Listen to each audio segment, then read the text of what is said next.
लोकशाहीर साहित्यरत्न अण्णाभाऊ साठे यांच्या 104व्या जयंती सोहळ्यासाठी त्याचबरोबर आरटी या संस्थेच्या कार्यालयाच्या उद्घाटनासाठी गुणवान विद्यार्थ्यांच्या शिष्यवृत्ती आणि शैक्षणिक कर्ज व वेगवेगळ्या योजनांचे धनादेश वितरणाच्या कार्यक्रमाचे प्रमुख पाहुणे ज्यांच्या हस्ते हा सर्व कार्यक्रम संपन्न झाला ते राज्याचे लोकप्रिय मुख्यमंत्री आमचे नेते आदरणीय एकनाथजी शिंदे साहेब, माननीय उपमुख्यमंत्री आदरणीय देवेंद्रजी फडणवीस साहेब, माननीय उपमुख्यमंत्री अजितदादा पवार साहेब, आमदार अमितजी गोरखे, माजी मंत्री लक्ष्मणराव ढोबळे, मारुतीराव वाडेकर, मच्छिंद्र सकटे या विभागाचे ज्यांचा उल्लेख केला पाहिजे मला, ज्यांनी ही आरटी स्थापना असेल किंवा अबकड वर्गीकरण जे आपण आता त्याच्यासाठी आपण अभ्यास समिती नेमली होती ज्याच्यावर सुप्रीम कोर्टाचा निर्णय झाला,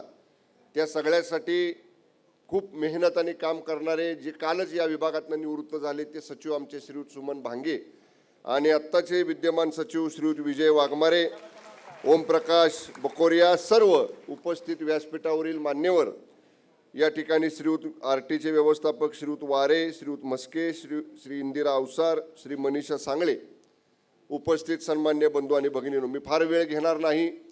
मला एवढंच सांगायचं आहे, तो दिवस आजही आठवतो की सकल मातंग समाजाचं एक आंदोलन या ठिकाणी आझाद मैदानावरती या ठिकाणी आलेलं होतं आणि 10-1 हजार लोक राज्यामधनं तिथं आले होते.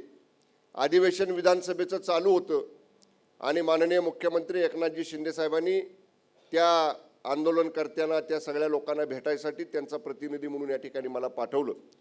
आपल्याला आठवत असेल, मी तिथं आलो, आपल्याला सगळ्यांना भेटलो, आपल्या व्यासपीठावर येऊन आपलं निवेदन स्वीकारलं, तिथं भाषणही केलं आणि अधिवेशन संपायच्या आत माननीय मुख्यमंत्री महोदयांकडे बैठक लावू अशा पद्धतीचं आश्वासन दिल्यानंतर शांततेच्या मार्गाने आपले सगळे मातंग बांधव राज्यातल्या जिल्ह्यामध्ये आपण रवाना झाला.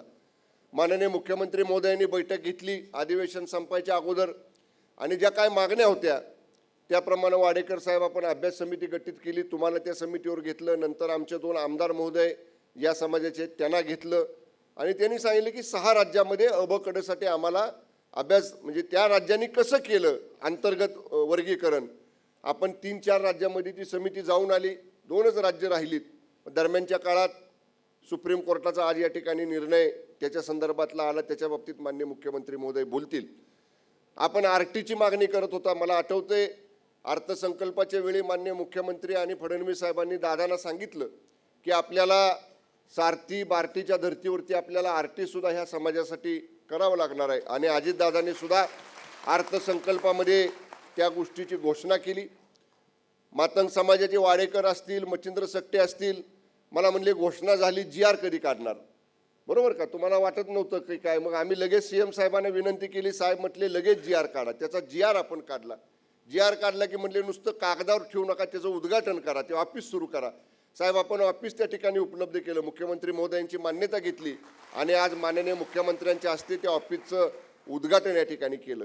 एकच वाक्य मला आपल्या सगळ्या मातंग बांधवांना सांगायचे, मारुतीराव वाडेकरांनी सांगितलं हे बरोबर आहे, पण दलित बांधवांना, मागासवर्गीय समाजाला कालच्या लोकसभेच्या निवडणुकीमध्ये चुकीचं त्यांच्या मनावरती बिंबवून महायुतीबद्दल गैरसमज करणारी लोक एका बाजूला आहेत आणि जो शब्द मान्य शिंदे साहेबांच्या नेतृत्वाखाली दिला तो पूर्ण करणारा हा महायुतीचा नेता या ठिकाणी शिंदे साहेबांच्या रूपाने आपल्या सगळ्यांच्या समोर आहे.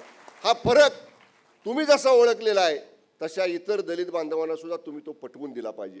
तुम्ही तुमच्या सगळ्या माझ्या मातंग बांधवांनी हे सांगितलं पाहिजे तुमच्या भाऊबंधांना सगळ्यांना की ही काम करणारी माणसं आहेत, दिलेला शब्द पूर्ण करणारी माणसं आहेत आणि हीच माणसं पुढं जसं मारुतीराव वाडेकर म्हटले, तुम्ही सेतू 2024ला महाराष्ट्राचा उभा करताय, त्याच्यामध्ये आमचा वाटा असेल, तुमचा खारीचा वाटा नाही, तुमचा सिंहाचा वाटा आमच्या 2024च्या आमच्या सगळ्या लढ्यामध्ये या ठिकाणी असला पाहिजे एवढीच विनंती करतो. आमचे माननीय मुख्यमंत्री शिंदे साहेब आणि आमचे दोन्ही उपमुख्यमंत्री जो शब्द देतात तो 100% पूर्ण आम्ही करतो आणि आम्ही सगळे मंत्री या तिन्ही नेत्यांचा जो आदेश येतो, तुम्ही मगाचपासून सांगितले की शंभूराज यांनी प्रयत्न केला. माननीय मुख्यमंत्र्यांचे मला आदेश होते की शंभूराज आपल्याला हे कुठल्याही परिस्थितीमध्ये लवकरात लवकर मार्गी लावायचे. या सगळ्याचं श्रेय जर कोणाला द्यायचं असेल तर माननीय शिंदे साहेबांना, माननीय फडणवीस साहेबांना आणि माननीय अजितदादांना, या तिघांना दिलं पाहिजे. त्यांच्या आदेशानुसार आम्ही सगळ्यांनी हे केलेलं आहे.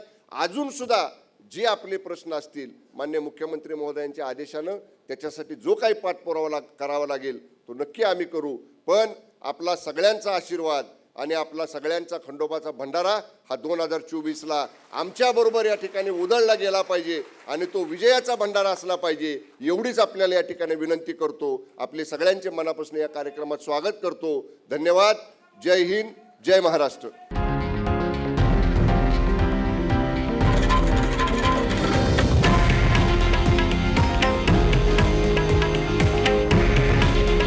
हे आहे देशातील नंबर 1 न्यूज नेटवर्क आणि आपण पाहत आहात TV9 मराठी. काळजी तुमची, हित महाराष्ट्राचं.